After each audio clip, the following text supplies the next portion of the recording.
दोस्तों, welcome to Raghukul academy. तो जैसा कि आपको पता है कि ये जो हमारा सीरीज चल रहा है 90 आउट ऑफ 90 टारगेट करने का इन CBT 2 ऑफ CGL। ठीक है। तो दोस्तों, अगर आपने चैनल को सब्सक्राइब नहीं किया तो सब्सक्राइब कर लीजिए, और हमारा जो पिछला 3 मॉक टेस्ट अगर आपने नहीं देखा है मैथ्स का तो उसे जाकर पहले देख लीजिए। जैसा कि आपको पता है हम इसे एग्जाम पॉइंट ऑफ व्यू से सॉल्व करते हैं, तो इसलिए अगर आपको कहीं पर भी समझने के अगर दिक्कत हो तो आप हमें टेलीग्राम चैनल पर ज्वाइन करके आप हमसे वो सारे सवाल पूछ सकते हैं। और अगर आपको लगता है कि आपका बेसिक कभी भी क्लियर नहीं है तो हमें आप कमेंट कीजिए, हम बेसिक्स के लिए भी इस पर वीडियो लाएंगे। तो चलिए वक्त को बिना बर्बाद करते हुए शुरू करते हैं हमारा पहला क्वेश्चन। पहले आप क्वेश्चन को खुद से सॉल्व कीजिए, फिर मेरा ये सॉल्यूशन देखिए। ओके, तो चलिए, तो पहला क्वेश्चन क्या बोला है कि a regular hexagon is form by cutting the corners of an equilateral triangle. ठीक है, तो एक इक्विलेटरल ट्रायंगल है, ठीक है, जिसके कॉर्नर्स को मैंने कट करके क्या किया है, मैंने एक हेक्सागन, ओके, मतलब इसका मतलब षष्ठभुज, ठीक है, मैंने फॉर्म किया है। और इसका जो साइड है, ठीक है, इस ट्रायंगल का जो साइड है ये सारे 12-12 करके हैं। ओके, तो अब बोल रहा है मुझे एरिया निकालना है रेगुलर हेक्सागन का। तो आपको पहले पता होगा रेगुलर हेक्सागन का जो एरिया होता है वो कितना होता है, दैट इज आपको फॉर्मूला पता होना चाहिए, 3√3 डिवाइडेड बाई 2 और इंटू ए स्क्वायर, जहाँ पे ए स्क्वायर क्या होता है, साइड ऑफ द हेक्सागन होता है। ठीक है, तो इससे पहले मुझे क्या निकालना जरूरी है, इससे पहले मुझे चाहिए कि जो हेक्सागन का साइड कितना होगा। ठीक है, हेक्सागन का साइड कितना होगा। तो उससे पहले मैं आपको एक छोटा छोटा चीज़ बता दूं कि देखिए यहाँ पर आपको पता है कि इंटरनल जो एंगल्स होते हैं हेक्सागन के वो कितने 120 डिग्रीज होते हैं। ये सारे मेरे कितने 120 डिग्रीज हैं। ओके, अब ये अगर 120 डिग्री है सपोज करिए, तो ये कितना हो जाएगा, ये आपका 60 डिग्री हो जाएगा। ओके, और ये जो एंगल है, ये वाला एंगल, ये तो आपका इक्विलेटरल ट्रायंगल का एंगल है, तो ये भी 60 डिग्री है। इसका मतलब ये 60 तो ये भी 60 डिग्री हो जाएगा। इसका मतलब ये जो साइड है ये सारे साइड्स भी इक्वल हैं, यहाँ पर भी ये साइड सारे इक्वल हैं, यहाँ पर भी सेम है। तो इसका मतलब ये जो 12 है ये 4, और यहाँ पर भी 4 और यहाँ पर भी 4, इसका मतलब 4 4 4 करके ये डिवाइड हो जाएगा। तो जो यहाँ पे हेक्सागन बनेगा वो उसके उसके भी साइड क्या होंगे, 4 करके ही होंगे। तो यहाँ पर ए का जो वैल्यू आ जाएगा वो 4 आ जाएगा। तो अब 3√3 इंटू 4 का स्क्वायर कितना होता है, दैट इज 16। ओके, 4 का स्क्वायर आपका आ गया 16। और अब देखिए, और डिवाइड बाई यहाँ 2 है, तो 2 8 जा, तो ये हो गया 24√3। ठीक है, अब मैं समझा रहा हूँ इसलिए मुझे टाइम लग रहा है, लेकिन आप अगर एक बार कॉन्सेप्ट को समझ लोगे तो ये बस आंखों आंखों में ही सॉल्व हो जाएगा। नेक्स्ट सवाल क्या बोल रहा है कि a bird is flying eight N approximate height of 275। ठीक है, ये एक हाइट है जो कि 275 मीटर हाइट पे ये फ्लाई कर रहा है। If it is caught by a bird trapper with a string inclined at 45 degree. अगर कोई बर्ड ट्रैपर यहाँ पे खड़ा हुआ है और यहाँ पे वो 45 डिग्री का एंगल बनाकर वो ये कर रहा है, और ये आपका स्ट्रिंग है। ओके, तो अब मुझे बताइए approximate length of the string का लेंथ कितना होगा। तो ठीक है, तो 45 डिग्री, tan 45 डिग्री कितना होता है, दैट इज 1। तो यहाँ पे परपेंडिकुलर भी 1 हो गया और यहाँ पे बेस भी 1 हो गया। तो अगर परपेंडिकुलर 1 है, बेस 1 है, तो हाइपोटेनस कितना हो जाएगा, दैट इज √2। ठीक है, तो 1 का वैल्यू 275 दे दिया है, तो √2 का वैल्यू कितना हो जाएगा, दैट इज 275 इंटू √2। तो √2 का वैल्यू यहाँ पे पुट कीजिए, तो कितना आ रहा है आपका 389 के अप्रोक्सीमेटली आपका आंसर आएगा, मतलब 388 पॉइंट समथिंग आएगा। तो ये आपका आंसर हो गया। चलिए चलते हैं नेक्स्ट क्वेश्चन की तरफ। ठीक है, यहाँ पे मैं सारे एग्जाम पॉइंट ऑफ व्यू से सॉल्व करा रहा हूँ, इसलिए मैं जल्दी जल्दी करवा रहा हूँ। नैनीताल शब्दों के अक्षरों में कितने अलग अलग शब्द बनाए जा सकते हैं जिनमें से प्रत्येक शब्द एल से शुरू होता है और टी पर खत्म होता है। तो ठीक है, तो पहला मुझे यहाँ पे ये देखना है कि नैनीताल पे कितने अक्षर हैं। तो नैनीताल में 1 2 3 4 8 अक्षर है। ठीक है, 8 अक्षरों में से मेरे 2 अक्षर ऐसे हैं जो कि फिक्स हो चुके हैं। ठीक है, ये 2 अक्षर ऐसे हैं कि फिक्स हो चुके हैं, पहला और लास्ट वाला। तो बचे मेरे कितने अक्षर हैं, 6 अक्षर हैं। तो मुझे यहाँ पे कितने वर्ड बनेंगे, वही फैक्टोरियल वाला चीज़। तो जो जितने अक्षर अभी रिपीट हो सकते हैं उनका, और जो जितने अक्षर है उनका, और जो रिपीटिंग लेटर्स हैं, जैसे यहाँ पे रिपीटिंग लेटर्स कितने हैं, NAI, ये 3 ऐसे लेटर हैं जो कि 2 बार रिपीट हो रहे हैं। तो 2 factorial into 2 factorial into 2 factorial. ठीक है, तो अब इसे आप सॉल्व कीजिए, कितना आ रहा है देखिए। तो अगर मैं इसे सॉल्व करता हूँ, 6 का फैक्टोरियल होता है 720, और यहाँ पर नीचे आ जाएगा 8, इसका मतलब 90। ओके, आई होप ये आपको समझ में आया होगा। चीज़ें आती हैं, ठीक है, तो रिवीजन करने से ही आपको सारी चीज़ें याद आ जाएंगी। आप ऐसा क्वेश्चन पहले भी कभी सॉल्व किए ही होंगे। नेक्स्ट क्वेश्चन बोला है the base of a triangular pyramid is an isosceles. ठीक है, जो अब पिरामिड है, पिरामिड का जो आपका बेस है वो आइसोसेलेस है। ठीक है, आइसोसेलेस ट्रायंगल है। If the height of the pyramid is 10 centimetre, find the volume of the pyramid. ठीक है, अब मुझे पिरामिड का वॉल्यूम फाइंड करना है। सॉरी, मैं कुछ छोड़ दिया क्या, हाँ ये आ गया। चलिए, तो यहाँ पे हम पिरामिड का कैसे करेंगे, तो पहले हम लोग देखते हैं आइसोसेलेस ट्रायंगल है, तो पिरामिड के लिए मुझे क्या चाहिए, वॉल्यूम ऑफ द पिरामिड के लिए, ठीक है, मुझे area of the isosceles triangle चाहिए और इनटू हाइट चाहिए, ठीक है। तो ये क्या होता है 1/3 area of the base, area of the base, ठीक है, इनटू हाइट, इनटू हाइट, यही होता है मेरा फॉर्मूला वॉल्यूम के लिए। तो चलिए एरिया ऑफ द बेस आप कैसे फाइंड करोगे, आइसोसेलेस ट्रायंगल है तो that is b/4 √4a² - b², ठीक है। तो आपको पता होना चाहिए b यहाँ पे कितना है 6 और ये हो गया 4 और √4 × 5² - 6², ठीक है। b का वैल्यू 6 है और a का वैल्यू 5 है, जो सेम होता है वो a का वैल्यू होता है और जो अलग होता है b का वैल्यू होता है।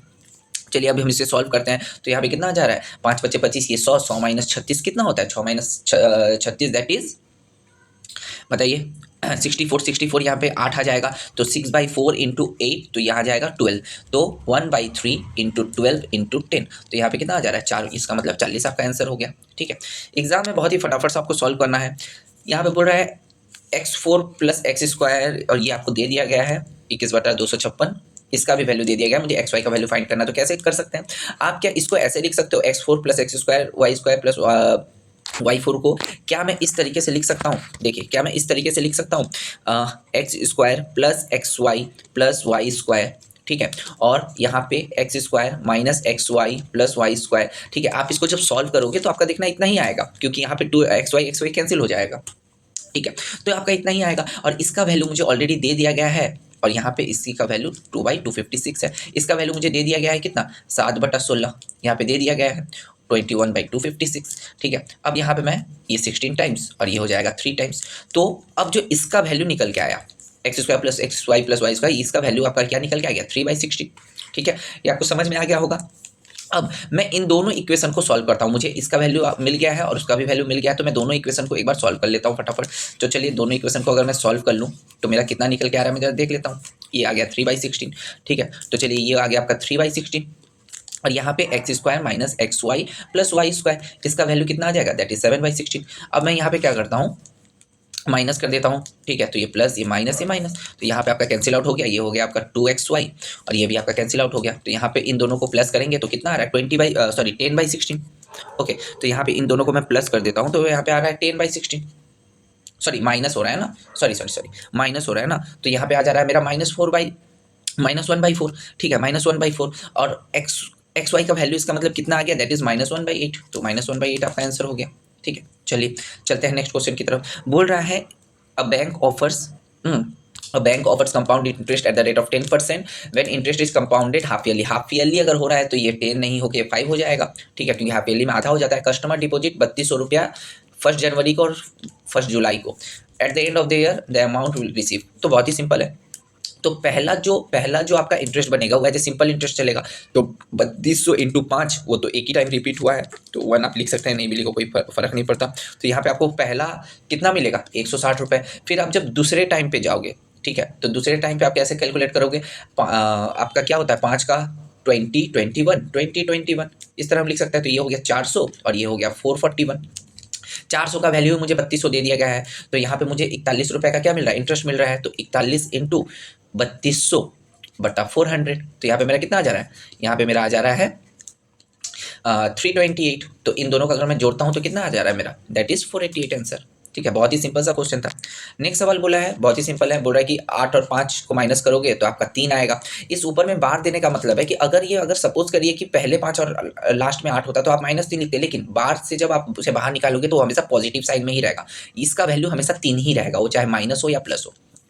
तो चलिए 7 - 3 कितना हो गया 4, ये हो गया आपका 4 से 2 को मल्टीप्लाई करोगे तो 8, 8 6 कितना हो गया 14, तो 27 - 5 प्लस कितना 27 - 5 और यहाँ पे आपका कितना आ रहा था, यहाँ पे 4 नहीं, हाँ यहाँ पे 4 दूनी 8 14, तो ये आपका था -14, ठीक है, ये आपका था -14। तो यहाँ पे आपका क्या हो जाएगा -14 और 5 -9 और 9 और 7 कितना हो जाएगा 36। चलिए बड़ा ही सिंपल क्वेश्चन था, बहुत जल्दी सॉल्व हो गया। बोला है 6 मैन + 8 बॉयज़ का आपको कितना 10 दिन में एक काम को करते हैं, और 26 आदमी और 48 लड़के ये काम को कितने दिन में करते हैं 2 दिन में करते हैं। तो पहले मैं दोनों का एफिशिएंसी निकाल देता हूँ, ये 2 से ये हो गया 5, तो आप बताइए 30m + 40 बॉय = 26m +48, ये आपको एग्जाम में लिखने की जरूरत नहीं, आप इसे आंखों आंखों में सॉल्व कर सकते हैं। तो ये 40 को उधर लेता हूँ, इसको यहाँ लेता हूँ, तो 4m = 8b, तो यहाँ पे कितना हो गया, ये 2 टाइम्स, तो मैन का एफिशिएंसी 2 हो गया और बॉय का एफिशिएंसी कितना हो गया आपका 1 हो गया। अब मुझे अगर टोटल वर्क निकालना है तो आप इसमें कहीं पर भी आप पुट कर लीजिए इन दोनों को, तो 6 दूनी 12 और 8 20, 20 × 10 मतलब 200 आपका टोटल वर्क हो गया। अब मुझे पूछा है कि 10 पुरुष और 20 लड़कों का, तो 10 पुरुष के लिए कितना हो जाएगा, ये आपका 20, क्योंकि 10 × 2 20, और 20 लड़के के लिए 20 × 1 20, इसका मतलब ये आपका 40। तो काटिए, आपका कितना 5 दिनों में आंसर सॉल्व। चलिए नेक्स्ट क्वेश्चन, बोला है 15 डिजिट का नंबर है, 9 से डिविजिबल है, तो ए का वैल्यू बता। बड़ा सिंपल है, तो देखिए जहाँ जहाँ आपको 9 बन रहा है उसको काटते चले जाइए। 4 5 9 बन रहा है, 4 3 7 2 9 बन रहा है, ठीक है। यहाँ पर एक 9 है, कैंसिल कीजिए, आपका यहाँ पे कितना हो रहा है 7 7, या फिर जो 9 से भी आता है टेबल में आता है वो भी अगर बन रहा है तो उसे कैंसिल करते जाइए, ठीक है। 7 3 10, 10 8 18, ये भी कैंसिल हो गया। 7 6 13 5 18, ये भी कैंसिल हो गया। तो यहाँ पे आपका 4 4 और 1 5, ये 4, और यहाँ पे आपका क्या था, सॉरी मैंने यहाँ पे 1 को काट दिया। तो यहाँ पे 4 बचा है, यहाँ पे 1 बचा है, इसका मतलब 5 है और प्लस ए है। तो ए को ऐसा हम क्या जोड़े कि आपका 9 से ये आपका दोनों मिलकर 9 बना दे, तो आप बोलोगे 4, ये भी आंसर। चलिए नेक्स्ट क्वेश्चन, बोल रहा है P is a point on a circle, ठीक है। P is a point on a circle, एक सर्किल है, ठीक है, एक सर्किल है जहाँ पे क्या है केंद्र मुझे बता दिया है C है, और यहाँ पे बताया है C a straight line whose length is equal to the radius of the, अच्छा यहाँ पे मेरा एक P है, ठीक है, और यहाँ से मैंने एक क्या किया, स्ट्रेट लाइन को ड्रॉ किया, और ये जो मेरा स्ट्रेट लाइन है, मतलब आपका जो ये P और ये Q जो बना, ये PQ का जो लेंथ है वो रेडियस के ही बराबर है, ठीक है। तो इसका मतलब ये एक इक्विलैटरल ट्रायंगल है। देखते हैं क्या बोल रहा है आगे। Find the value of the acute angle formed by the tangent of the circle. अच्छा, इसका मतलब यहाँ से मुझे एक टेंजेंट ड्रॉ कर दिया है, ठीक है, जिसको आप टी पकड़ लीजिए। अब बोला है कि value of the acute angle, value of the acute angle क्या होगा, बहुत ही सिंपल है। देखिए यहाँ से अगर टेंजेंट से कोई भी लाइन ड्रॉ करता हूँ मैं, तो ये 90 डिग्री होता है, ओके। और देखिए ये 90 डिग्री हो गया। अब मुझे बताइए ये अगर एक इक्विलैटरल ट्रायंगल है तो ये सारे एंगल इसके 60 60 60 होंगे, तो ये बचा हुआ एंगल कितना होगा 30 डिग्री। 30 डिग्री यानी कितना होता है π/6, यही हो गया आंसर, ठीक है। बहुत ही सिंपल क्वेश्चन था। बोल रहे हैं शिखर क्या कर रहा है, gives 20% of his income to the girl. तो सोचिए उसका 100 रुपये का इनकम है, तो 20 रुपये वो किसको दे दिया, अपनी गर्लफ्रेंड को दे दिया। तो अभी उसके पास कितना बचे, ये आपको गर्लफ्रेंड को दे दिया, 80 रुपये बचे। उसमें से क्या बोल रहा है, out of remaining he spend 30% on mother's medical expenses. अब इसका 30% किसको दे दिया, अपने मदर के, तो इसका 30% कितना होता है, दैट इज 24 होता है। तो बचे उसके पास कितने 56 रुपीज़, ठीक है। अब इस 56 रुपीज़ को 4:3 के रेशियो में क्या कर रहा है, बांट दे रहा है। तो कहाँ पे, 2 बैंकों की योजनाओं में। तो 4:3 के अगर मैं रेशियो में इसको डिवाइड करता हूँ, तो यहाँ पर एक पे वो कितना इन्वेस्ट किया, 4 3 7, 7 का ही तो वैल्यू 56 है, इसका मतलब एक यूनिट का वैल्यू 8 है, मतलब ये 4 ना होकर यहाँ पे उसने 32 रुपये इन्वेस्ट किया एक बैंक में, और यहाँ पर 8 तिहाई 24 रुपये इन्वेस्ट किया, एक बैंक में 32, एक बैंक में 24। अब बोल रहा है if the difference between the amount spend on girlfriend, तो गर्लफ्रेंड पे 20 रुपया खर्च किया था, and the difference of the expenditure and investment, और इन दोनों का जो एक्सपेंडिचर का इन्वेस्टमेंट है, तो इनका डिफरेंस क्या रहा, 32 - 24 8 आ रहा है, 8, ठीक है। उनका क्या बोल दिया है, 4400 रुपया, सॉरी आपका 14,400 रुपया बोल दिया। तो 20 - 8 ये हो गया 12, तो 12 का ही तो वैल्यू आपका 14400 है, तो एक यूनिट का वैल्यू कितना आ जाएगा 1200 रुपया, ठीक है 1200 रुपया। तो आपका पता है कि उसका कितना अमाउंट उसका इनकम था, तो बस हमने 100 माना था, तो 100 ना होके 0 ज़्यादा 12,000 पे आ जाएगा। बस बहुत ही सिंपल सा क्वेश्चन था। आई होप अगर आपको जहाँ पर भी समझ में ना आए तो आप हमें कमेंट बॉक्स में आप हमें टेलीग्राम चैनल पे ज्वाइन करके आप हमें वहाँ पे अपना क्वेश्चन पूछ सकते हैं। बड़ा ही सुंदर आकृति है, बड़ी दी गई आकृति में ABCD एक चक्रीय चतुर्भुज है, BT एंड DT वृत्त के केंद्र, ठीक है, बहुत अच्छी बात है। तो बोल रहा है कि BTD का वैल्यू 35 है, तो BCD का मान बताओ, ठीक है। तो मुझे BCD का मान मुझे ज्ञात करना है। तो ठीक है, ये 35 है, तो ये वाला कितना हो जाएगा 180 - 35, ठीक है, क्योंकि ये दोनों मिला के 180 होता है, तो 180 - 35 कितना होता है, दैट इज 145, ठीक है। अगर ये 145 है तो ये कितना हो जाएगा, आप बोलोगे ये सेंटर से ये आधा होगा, तो 145 का आधा कितना होता है 72.5, ठीक है। अब ये अगर 72.5 है, तो हमको पता है साइक्लिक कोऑर्डिनेटर में क्या होता है, ये दोनों ऑपोजिट जो एंगल्स होते हैं उनका 180 मान होता है। तो 180 अगर इन दोनों को मिला के है, तो एक का मान मुझे इसका निकालना है, तो वो 107.5 हो जाएगा आंसर, ठीक है। कहीं पर हाथ चलाने की भी जरूरत नहीं पड़ी, ठीक है। बोला है 2 कोऑर्डिनेट दे दिया गया है मुझे, कोऑर्डिनेट ऑफ द पॉइंट मुझे दे दिया गया है, इंटरनली डिवाइडिंग ए लाइन सेगमेंट। तो बताइए, और उनका रेशियो भी मुझे बता दिया गया है, तो आप कैसे करोगे इसको, ठीक है। तो पहले मैं आपको बता दूँ कोऑर्डिनेट ऑफ ए पॉइंट हम लोग कैसे निकालते हैं, दैट इज mx2, अगर आपको फॉर्मूला पता है तो वेल एंड गुड, वरना मैं यहाँ पे लिख देता हूँ, प्लस nx1, ठीक है, ये वाला आपका एक हो गया कोऑर्डिनेट, और यहाँ पे m+1 आएगा, ठीक है, और कॉमा कॉमा my2, ठीक है, प्लस प्लस ny1, ठीक है, ये भी ऐसा आ गया, और डिवाइड बाई m+n, ठीक है। ये आपका कोऑर्डिनेट का ये आपका फॉर्मूला हो गया। तो ठीक है, यहाँ पे आपको पता है m का वैल्यू जो दे दिया गया है वो 4 दे दिया गया है, n का वैल्यू मुझे 1 दे दिया गया है, x1 और x2 ये हो गया x1 y1 और ये हो गया x2 y2, ठीक है। तो चलिए हम फटाफट से बैठाते हैं, फटाफट से अगर हम बैठाते हैं यहाँ पे तो मेरा कितना निकल के आ रहा है, -5 × 1, ठीक है, -5 × 1 प्लस 5 × 4, ठीक है। मैं सिर्फ एक बैठा रहा हूँ, उसके बाद मैं मुँह से सॉल्व कर लूँगा, ठीक है। चलिए, और दूसरे वाला का 4 × 1 4 और plus -6 × 4 that is -24 divided by 5, ठीक है। चलिए, अब यहाँ पे मेरा कितना आ जा रहा है, 15/5, ठीक है, -20/5, ये कॉमा होगा 20/5, तो यहाँ पे मेरा कितना है 3 और ये -4, ये आपका 3 - 4 आंसर हो गया। चलिए नेक्स्ट सवाल, ओके, नेक्स्ट सवाल बोला है, इसको कैसे करेंगे हम लोग थोड़ा देख लेते हैं। cos 90 - θ/2 cos 91 θ/2 ऐसे मुझे दे दिया गया है, तो हम 90 - θ का जो ये होता है वो उस तरीके से बैठाते हैं, तो ये मेरा कितना हो जाएगा, ये मेरा आपका हो जाएगा sin θ/2, ठीक है, और इंटू sin 9 θ/2, ठीक है, ठीक है, और प्लस cos 3 θ/2 और इंटू cos, ये क्या है 13 θ/2, ठीक है, ये मेरा आ जाएगा, ठीक है। अब यहाँ पे क्या करिए, अब यहाँ पे क्या करिए, आप इसको कुछ इस तरह सजा लीजिए, 1/2 से मैं बाहर मल्टीप्लाई करता हूँ, इसे 2 से अंदर में मल्टीप्लाई कर दीजिए। तो अगर मैं इसे 2 से अंदर में मल्टीप्लाई करता हूँ, मैं यहीं पे कर लेता हूँ ताकि मुझे स्पेस की कमी है, मैं यहीं पे कर लेता हूँ। तो यहाँ पे मैं क्या करता हूँ, बाहर 1/2 से मैं मल्टीप्लाई कर देता हूँ, ओके, बाहर 1/2 से मैं मल्टीप्लाई कर देता हूँ, ये आपका साइन है, यहाँ पे 2 ला दीजिए और बाहर 1/2 से आप मल्टीप्लाई कर दीजिए, तो ये आपका कुछ इस तरीके से देखने को मिलेगा, ठीक है। और यहाँ पर भी आपका एक 2 आ जाएगा, ठीक है, यहाँ पर भी आपका एक 2 आ जाएगा, ये आपको कुछ इस तरीके से देखने को मिलेगा। आपको पता है साइन ए साइन बी कितना होता है, sine A sine B equals to cos a - b - cos a + b, ठीक है, वो जो फॉर्मूला है उसमें बस आपको पुट करना है। तो चलिए हम लोग इसे पुट कर लेते हैं। तो यहाँ पे पुट करने के बाद जो मेरा निकल के आएगा, अगर मैं फर्दर से सॉल्व करता हूँ, आप इसे करिएगा, तो cos θ/2 - 9 θ/2, तो मैं इसे एक स्टेप और आगे बढ़ा के ले जा रहा हूँ, तो ये आ जाएगा 4 cos θ माइनस cos 5 θ, ठीक है, प्लस cos 8 θ और प्लस cos 5 θ, ये आपका इतना आ जाएगा, ठीक है, इतना आ जाएगा। अब मैं यहाँ से क्या करता हूँ, हाफ, तो ये मेरा कितना हो जाएगा cos 4 θ और यहाँ पे आ जाएगा cos 8 θ, ठीक है, इसे मैं लिख देता हूँ cos 4 θ और प्लस cos 8 θ,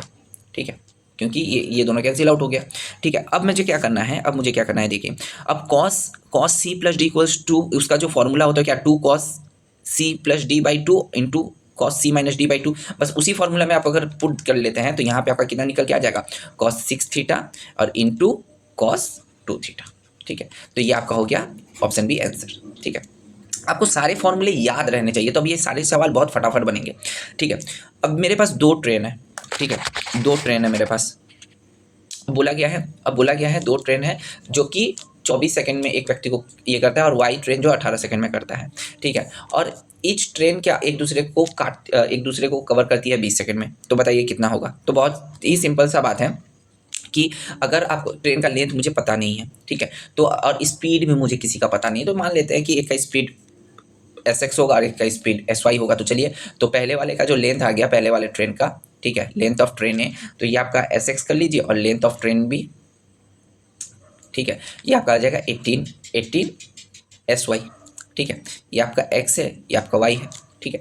इस तरीके से आपका लेंथ आ गया, ठीक है। अब क्या बोला है, जब वो दोनों एक दूसरे को मतलब ये करती होगी तो दोनों का स्पीड क्या हो जाएगा, ऐड हो जाएगा। तो दोनों का स्पीड को रिलेटिव स्पीड ये हो जाएगा, और दोनों का जो लेंथ माने ये जो आपका लेंथ A और प्लस लेंथ B, ठीक है, ये डिवाइडेड बाई 20, इतना भी क्रॉस कर रहा है, यही तो आएगा। अब चलिए इसको हम लोग थोड़ा अगर सॉल्व करते हैं तो ये आ जाएगा 20 से 20y और LA या LB का आप ये बैठाइए, LA का कितना है 24SX और इसका बैठाइए 18SY। तो अगर मैं यहाँ पे बैठाता हूँ तो यहाँ पे मेरा फाइनली कितना निकल के आ रहा है, दैट इज़ 4SX = 2SY, ठीक है, तो यहाँ पे काटिए तो ये हो गया 2, ये हो गया 1, तो आपका 1:2 का रेशियो आ जाएगा। चलिए चलते नेक्स्ट क्वेश्चन पे। बोल रहा है कि 24 22 का इतना एवरेज है। पहला 9 नंबर का 18 है और द एवरेज रिमेनिंग का 24.4 है या नहीं। ठीक है, तो 22 इंटू 24 कितना आ जाए, ये आता है आपका 528। ठीक है, और बचा हुआ कितना है यहाँ पे 9, 18 9 का कितना होता है 162। तो इन दोनों का अगर मैं माइनस कर देता हूँ, इन दोनों का अगर मैं माइनस कर देता हूँ तो कितना आता है 366। 366 इंटू बचे हुए हैं 13, तो 13 दूनी 26, 13 चौका 52। हाँ, तो ये मेरा करेक्ट है, तो ये इतना ही आ रहा है, तो पहला पॉइंट मेरा करेक्ट है। ठीक है, दूसरा देख लेते हैं, सबको जोड़ लेते हैं। 149 149 टू सबको जोड़ते हैं, 1 7 8 8 3 11 11 9 20 का 0 हाथ में है 2, 5 2 7 8 15 15 2 17 17 2 19 19 4 23 23 का आपका आ गया 3, 2 2 4 2 6 5 11 2 13 1 14, और इसको डिवाइड करना है 5 से। ठीक है, तो कितना था 5 दूनी 10, 5 8 40 और 5। ठीक है, चलिए ये वाला तो इसका मतलब 1 और 2 बहुत सही है। चलिए चलते हैं नेक्स्ट क्वेश्चन की तरफ।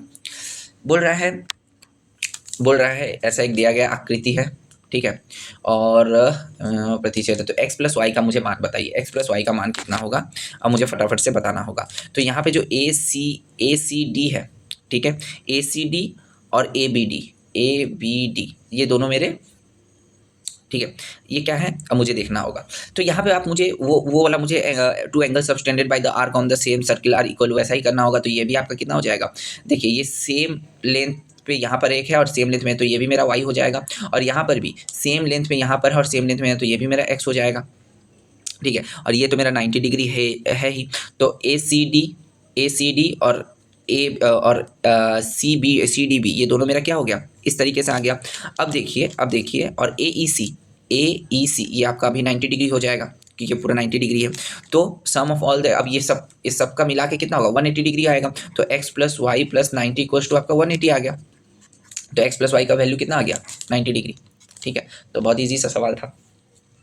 अब चलिए 4 numbers are in proportion. First okay 4 number मेरे प्रोपोर्शन में है। ठीक है, second proportion is 3 times more, तो चलिए ऐसा लिख देते हैं। तो चलिए अगर a है तो a प्लस 3, ठीक है, बोला है कि more than 3, and the first third proportional is 5 less than the ये। तो चलिए तो यहाँ पर आपका 5 लेस देन, तो ये आपका a माइनस 2 हो जाएगा, क्योंकि 5 लेस a प्लस 3 और माइनस 5, तो a माइनस 2 और नीचे आपका ये a। ठीक है, हो गया। अब चलिए इसे फटाफट से सॉल्व करते हैं। ये आ जाएगा ए स्क्वायर, यहाँ पे ए स्क्वायर, इसको सॉल्व करते हैं तो ए स्क्वायर प्लस ए माइनस 6, तो ये कैंसिल हो गया, तो ए का वैल्यू कितना हो गया आपका 6 आ गया। तो बोला थर्ड प्रोपोर्शन तब कितना हो जाएगा a माइनस 2 दैट इज 4 आपका आंसर हो गया। चलिए नेक्स्ट क्वेश्चन। अच्छा, बड़ा अच्छा सवाल है। तो यहाँ पे आप कैसे करोगे, ये इसको सवाल को सॉल्व करने में बहुत लोग बहुत टाइम लगाएंगे, लेकिन देखिए मैं इसको कितने अच्छे और कितने जल्दी मैं इसको सॉल्व करता हूँ। देखिए यहाँ पे मुझे बोला है कि मुझे k का मान चाहिए, तो k का मान आप कैसे निकालोगे, आप कुछ इस तरह करो कि देखिए इसको खोल के सॉल्व करने की कोशिश मत करना। यहाँ पे क्यूब है तो ये कहीं ना कहीं आपका 27 आएगा, 3 का क्यूब करोगे तो यहाँ पर भी आपका कितना आएगा 27 ही आएगा। ठीक है, यहाँ पर भी आपका 27 आएगा और यहाँ पर भी 27 आएगा। मतलब यहाँ पर आपका जो बनने वाला था वो आपका कितना बनने वाला था 54 बनने वाला था, जिसमें से आपने ब्रैकेट में से एक 3 को ले लिया और बाहर एक 3 को रख दिया। ठीक है, इसका मतलब 3 इंटू 3 9 आप इस 54 में से डिवाइड कर दिए, तो कितना आ जाएगा 6, तो आपका 6 आंसर आ गया। ठीक है, यहाँ पर जो के का वैल्यू बनेगा वो 6 बनेगा।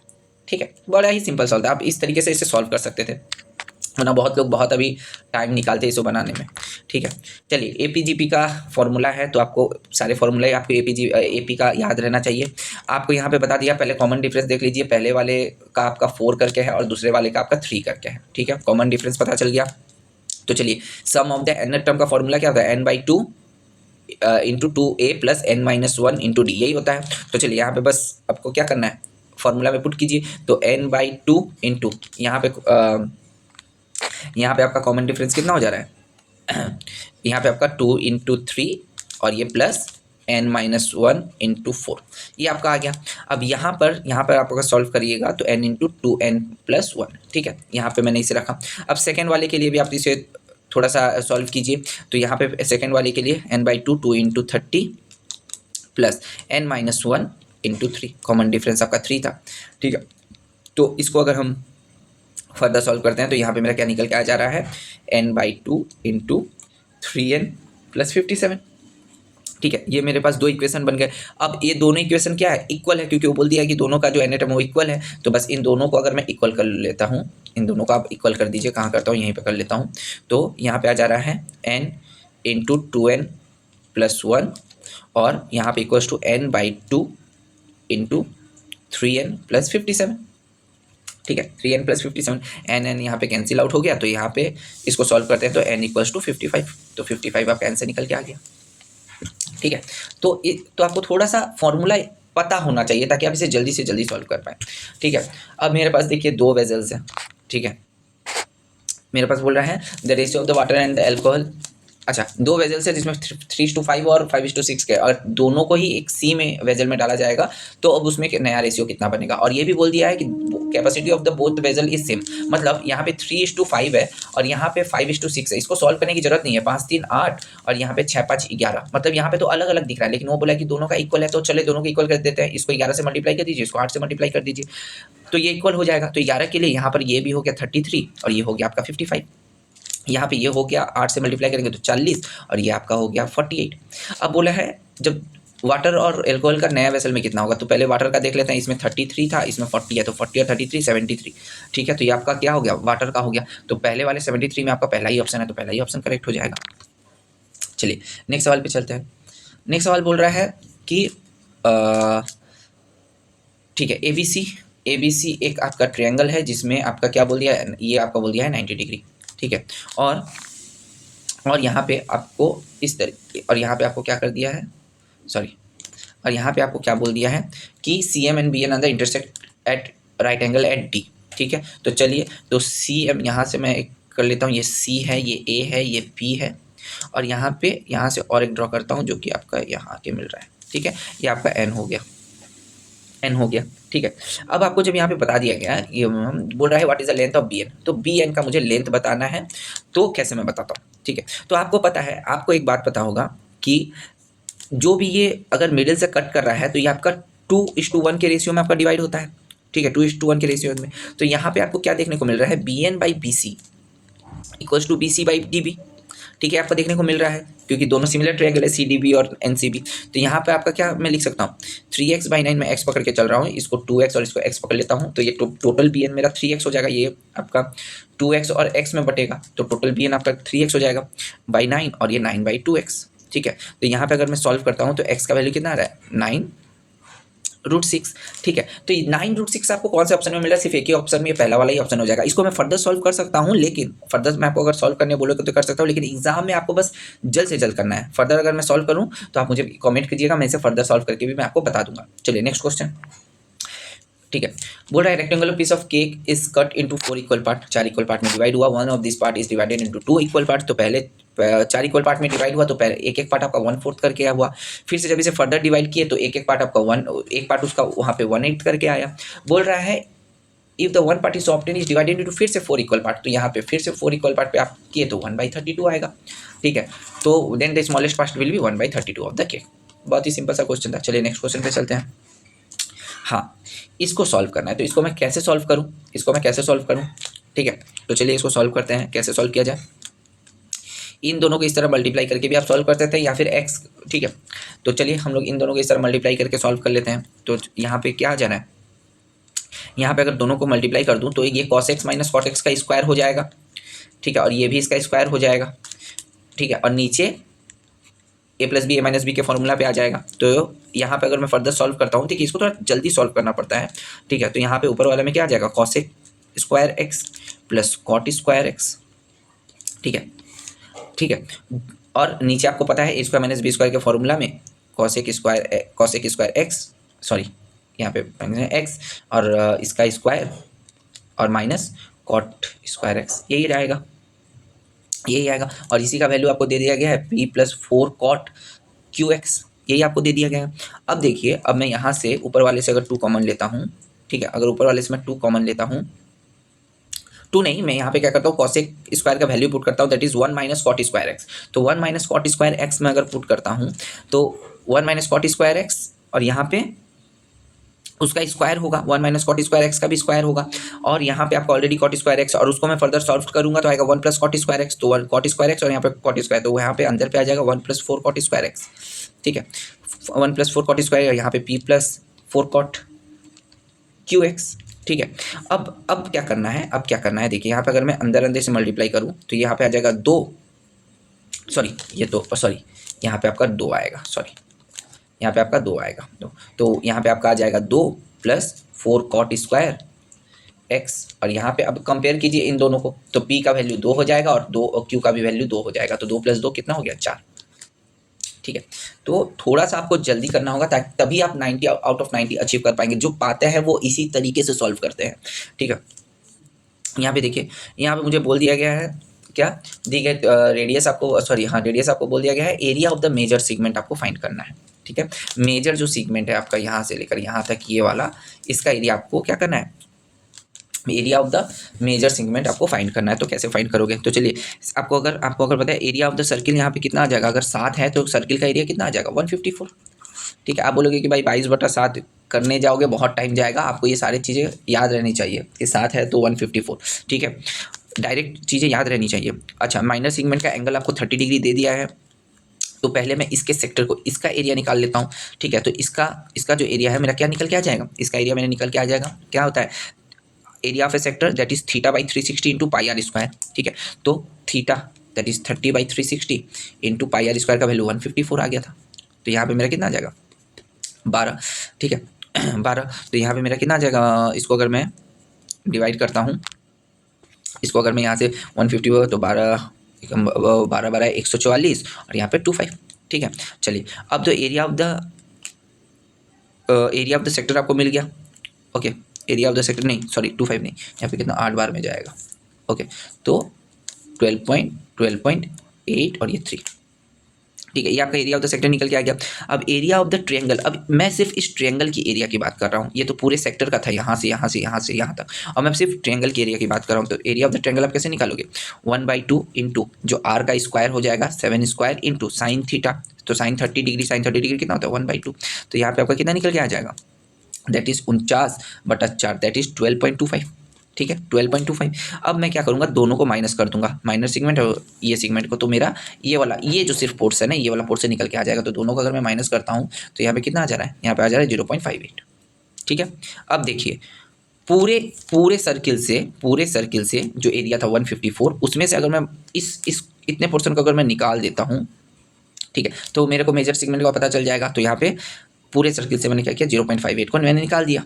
ठीक है, तो यहाँ पे मेरा कितना निकल गया 153.42 आंसर। ठीक है, चलते हैं नेक्स्ट क्वेश्चन की तरफ।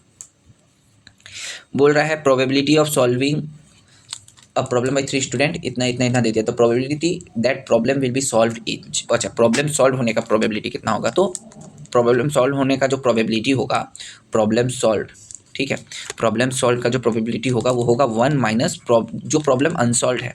ठीक है, जो प्रॉब्लम इज नॉट सॉल्व, यही होगा आपका। ठीक है, तो चलिए यहाँ पे 1 माइनस, यहाँ पे आप पुट कीजिए तो क्या हो जाएगा 1 माइनस 3/7, और यहाँ पे इंटू 1 माइनस 5/9, और यहाँ पे इंटू 1 माइनस 1/5। ठीक है, सॉरी 1 माइनस 1/5। ठीक है, तो चलिए अब इसको हम लोग थोड़ा सॉल्व करते हैं। तो यहाँ पे कितना होगा 7 से ये होगा 4/7, यहाँ पे आ जाएगा 4/9, और यहाँ पे आ जाएगा 4/5। ठीक है, तो यहाँ पे मेरा कितना आ जाएगा 7 9 63, और 63 और 5 आपका आ जाएगा 315। तो यहाँ पे आ जाएगा 1 माइनस 64/315। तो 315 से 14 में अगर निकाल देता हूँ तो कितना आ जाएगा, लास्ट में 1 आएगा यूनिट डिजिट, तो यहाँ पे यही वाला हो गया मेरा आंसर। चलिए नेक्स्ट क्वेश्चन क्या बोला है कि LCM of the two number is इतना है, what is the maximum some of the digit of the Q out of the, बड़ा ही अच्छा सवाल है और अच्छा टफ सवाल है। ठीक है, तो चलिए हम इससे पहले क्या करते हैं, पहले मैं 935 का मैं देख लेता हूँ उसके क्या क्या फैक्टर्स हो सकते हैं। तो 935 का अगर मैं फैक्टर जानने की कोशिश करूँ तो ये आता है 5 × 11 × 70। ठीक है, तो आपको क्या बोल दिया गया है, P हमेशा Q से बड़ा होगा। ठीक है, P हमेशा Q से बड़ा होगा। तो एक केस को मैं अगर ऐसे पकड़ता हूँ कि अगर P का वैल्यू 17 × 5 पकड़ता हूँ तो Q का वैल्यू आपको 11 × 5 पकड़ना पड़ेगा, जहाँ पे ये 55 आ रहा है। ठीक है, और एक केस होता है क्या, P का वैल्यू अगर मैं 11 × 17 पकड़ता हूँ तो क्यू का वैल्यू मुझे कितना फिर से मुझे कितना पकड़ना पड़ेगा 11 इंटू 5, क्योंकि 11 इधर भी इधर भी। और अगर मैं एक केस और पकड़ता हूँ जहाँ पे पी का वैल्यू जो है वो मैं सेम इसी पर और एक केस आ जाएगा कि 17 इंटू 11 पकड़ता हूँ तो क्यू का वैल्यू और एक आ जाएगा, दैट इज 17 इंटू 5। यहाँ पर भी आपका क्यू पी से छोटा ही है, तो इन तीनों में ये भी तो 55 आ रहा है और 17 पचे 85, यानी यहाँ पे दोनों का सम 13 आ रहा है और दोनों 55 वालों में से 10 आ रहा था, तो यहाँ पे 13 आपका आंसर हो गया क्योंकि यही सबसे बड़ा है। ठीक है, चलिए नेक्स्ट क्वेश्चन पे चलते हैं। बोला है एक्स स्क्वायर प्लस 2 ये है, तो इसका मुझे वैल्यू फाइंड कीजिए। ओके, तो चलिए यहाँ मैं क्या करता हूँ, एक काम करता हूँ, मैं इस तरह से सॉल्व करने की कोशिश, तो यहाँ पे क्रॉस मल्टीप्लाई करके आप करिए, तो यहाँ पे कितना आ जाएगा x⁵ minus 32 minus 12x by 4x। ठीक है, ये आ जाएगा आपका। और अकॉर्डिंग टू क्वेश्चन आपको ये दे दिया गया है। ठीक है, तो मैं यहाँ पे क्या ऐसे लिख सकता हूँ कि इसको मैं क्या कर रहा हूँ, आप मुझे बताइएगा,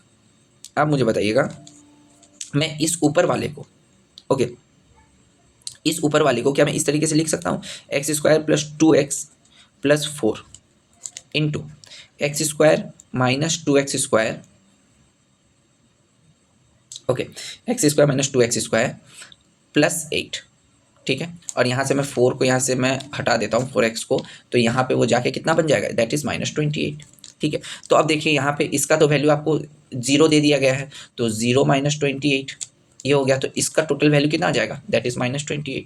ठीक है, अब मैं क्या करता हूँ, ये जो मेरा निकल के आया था यहाँ पे मैं आपको क्या कर लेता हूँ, यहाँ पे आप क्या कीजिए, डिवाइड बाई 4 कर लीजिए, तो -28, और यहाँ पे तो एक डिवाइड बाई 4x था ना, डिवाइड बाई 4x, तो x का तो यहाँ पे डिवाइड बाई 4 हो जाएगा, तो यहाँ पे -7 आंसर। ठीक है, आपको कहीं पर भी समझ में ना आए तो आप हमें स्क्रीनशॉट लेके टेलीग्राम चैनल पे ज्वाइन करके आप हमें उसका भेजिए आंसर, क्वेश्चन को भेजिए, तो हम इसे डिटेल्ड बेसिक वे से भी हम आपको इसका सोल्यूशन प्रोवाइड करेंगे।